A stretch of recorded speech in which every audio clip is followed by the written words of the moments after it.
Hello everyone, it's Jack Cotton, luxury real estate expert, author, and agent. And we're continuing our series today about branding, where we talk about personal marketing basics into a deep dive into business cards, which I'm sure you're thinking is kind of basic, but let me tell you, it's not too basic to discuss.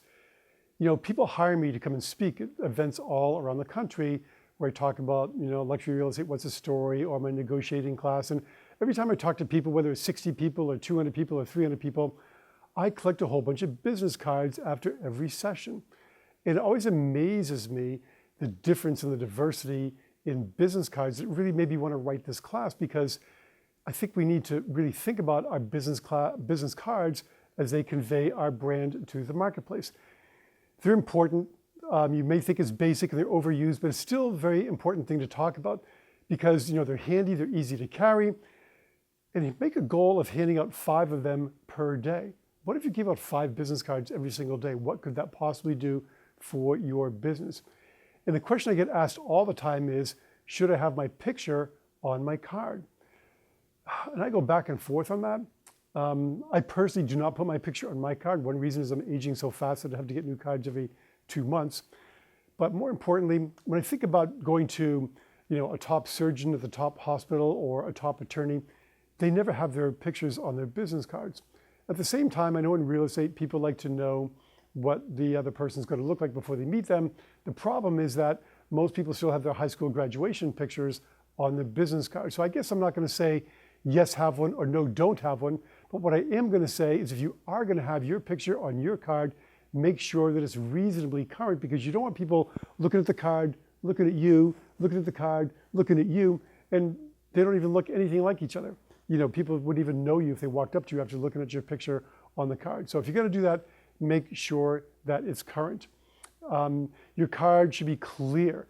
So much of real estate marketing is 10 pounds of content in a 5-pound bag. You don't need a lot of stuff on your card.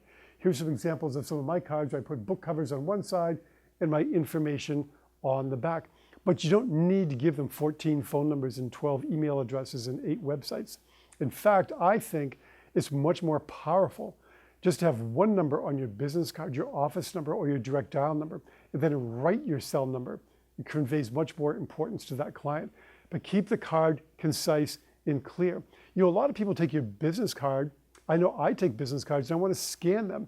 And I'm amazed at how some really great artistic, beautifully created business cards are completely unscannable, which means I have to enter the information manually, which is a pain in the neck. So I want to make sure my cards are easy to scan. Also easy to read. I'm getting up there. I wear these glasses all the time. And some of the business cards I get, even with my glasses, I can't read them. So once in a while, when we're entering cards in the system, I keep a magnifying glass in my drawer so that I can actually read somebody's email address on their card. It's just too small. So here's an idea. We're all getting older. The whole country's getting older. Maybe you should increase the font size on your business cards a little bit so people can understand and read what is on there. But just to summarize everything on business cards, absolutely less is more. Keep it simple, keep it clear, keep it crisp. And you can always write stuff on there if you want to add more. Don't make them too cool, because then you can't read them, you can't scan them. It's like being all dressed up with no place to go. You don't want that. So hope that helps you with your business cards. Don't forget the first Tuesday of every month, luxuryrealestateunplugged.com. Go check out that website and see what you think. And I look forward to seeing you on the first Tuesday of the month. And until then, make it a great week.